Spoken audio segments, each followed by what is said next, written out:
Hi friends, இன்னைக்கு நாம ரொம்ப சிம்பிள் அண்ட் டேஸ்டியான எக் புர்ஜி ரெசிபி ரொம்ப சிம்பிள் அண்ட் ஈஸியான மெத்தட்ல எப்படி செய்யலாம்னு பார்க்கலாமா? ரொம்ப குயிக்கா ரெடி பண்ணிடலாம். அரோமா ஃபுல்லா இருக்கும். அண்ட் பாத்தீங்கன்னா சப்பாத்தி தோசை மட்டும் இல்லைங்க, ரைஸ்க்கும் வேற லெவல்ல காம்போவா இருக்க போகுது. எல்லாத்துக்கும் ஒரு பர்ஃபெக்ட் காம்போங்க. எப்படி செய்யலாம்னு பார்க்கலாமா? ஸ்டவ் ஆன் பண்ணி ஒரு சாஸ் பேன் வச்சுக்கலாம். நல்லா ஹீட் ஆனதும் 50 ml rice bran oil add பண்ணிக்கலாம். ஒரு டீஸ்பூன் சோம்பு ஆட் பண்ணிக்கலாம். நல்லா பொரிஞ்சதும் மீடியம் சைஸ்ல ஒரு 3 ஆனியன் கட் பண்ணி வச்சிருக்கேன், அதை ஆட் பண்ணிக்கலாம். நம்ம ஆட் பண்ணிருக்க ஆனியன் வந்து கொஞ்சம் அதிகமான குவான்டிட்டி தான். கிரேவி வந்து ஒன்று திக்னஸா இருக்கணும்ல, ஸோ அதுக்காக தான் நம்ம அதிகமாக ஆட் பண்ணிருக்கோம். இதுலயே நம்ம மல்லி புதினா ஆட் பண்ணிக்கலாம். நம்ம தானியம் நல்லா வதக்கி எடுத்துக்கலாம். நம்ம ஆட் பண்ணிருக்க ஆனியன் வந்து நல்லா வதங்கி வரணும். ஸோ நம்ம ஸ்பைசஸ் ஆட் பண்ணிக்கிட்டோம்.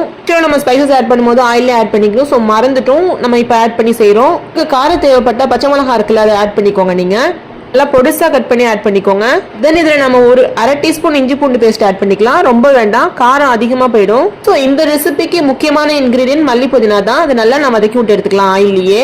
மீடியம் சைஸ்ல 2 தக்காளி நல்லா பழுத்த தக்காளியை ஆட் பண்ணியிருக்கேன் கட் பண்ணி. இதுலயே நம்ம கொஞ்சம் உப்பு ஆட் பண்ணிக்கலாம். இதை நல்லா நம்ம வதக்கி விட்டு எடுத்துக்கலாம். தக்காளி எல்லாம் நல்லா மசஞ்சி வதங்கணும். ஸோ நம்ம இப்போ மூடி வச்சு குக் பண்ணிக்கலாமா? இப்போ ஒரு 5 மினிட் கழிச்சு நம்ம ஓப்பன் பண்ணி பார்க்குறோம். ஸோ பார்த்தீங்கன்னா இந்த அளவுக்கு வதங்கி இருக்கும் உங்களுக்கு. இப்போ எண்ணெய் பிரிஞ்சு வந்திருக்கு பாருங்க. இந்த மாதிரி கன்சிஸ்டன்சி இருக்கணும். நம்ம மசாலா ஆட் பண்ணிக்கலாம். மஞ்சத்தூள் பார்த்தீங்கன்னா அரை டீஸ்பூன் ஆட் பண்ணிருக்கோம். டீஸ்பூன் ஃபுல்லா மல்லித்தூள் ஆட் பண்ணிருக்கோம். தென் 1 டீஸ்பூன் மிளகாத்தூள் ஆட் பண்ணிருக்கோம். அரை டீஸ்பூன் ஜீரகம் ஆட் பண்ணிக்கலாம். ஜீரகத்தூள் மாதிரி ஃபுல்லா எண்ணெயிலே வதக்கி விட்டு எடுத்துக்கலாம். ஸோ இதை நல்லா இப்படி வதக்கிக்கலாம். ரைஸ் பிரான் ஆயில் ஆட் பண்ணி செய்யறோம்ல, கொலஸ்ட்ரால் லெவல் ரொம்ப கம்மியான அளவு தான். ஸோ தாராளமாக ஆட் பண்ணி செய்யலாம். தென் இதில் வந்து ஒரு நல்ல டேஸ்ட் கிடைக்குங்க. நம்ம மிளகாத்தூள்ல கம்மியான அளவு தான் ஆட் பண்ணி செய்யணும். நெக்ஸ்ட் நம்ம ஒரு டம்ளர்லேயே 1/4 டம்ளர் இருக்குன்னா தண்ணி ஆட் பண்ணிட்டு நம்ம குக் பண்ணி எடுத்துக்கலாம். லைட்டா மிக்ஸ் பண்ணி விட்டுட்டு மூடி வச்சு குக் பண்ணி எடுத்துக்கலாம். ஸோ இப்போ பார்த்தீங்கன்னா மசாலா நல்லா செட் ஆகி நல்லா வதங்கி வந்திருக்கு பாருங்க. கிரேவி கன்சிஸ்டன்சிக்கு வந்துடும். ஸோ ஸ்டவ் சிம்ல வச்சு தான் நம்ம செய்யறோம். ஆல்ரெடி அதிகமான குவான்டிட்டி ஆட் பண்ணோம்ல, ஆனியன் எல்லாம் நல்லா வதங்கி ஒரு கிரேவி கன்சிஸ்டன்சிக்கு உங்களுக்கு வந்துடும். ஸோ பாத்தீங்கன்னா இந்த மாதிரி கன்சிஸ்டன்சி இருக்கும். கிரேவியோட அரோமா பாத்தீங்கன்னா ரொம்ப நல்லா இருக்குங்க. இப்போ நம்ம வந்து எக் ஆட் பண்ணிக்கலாம்.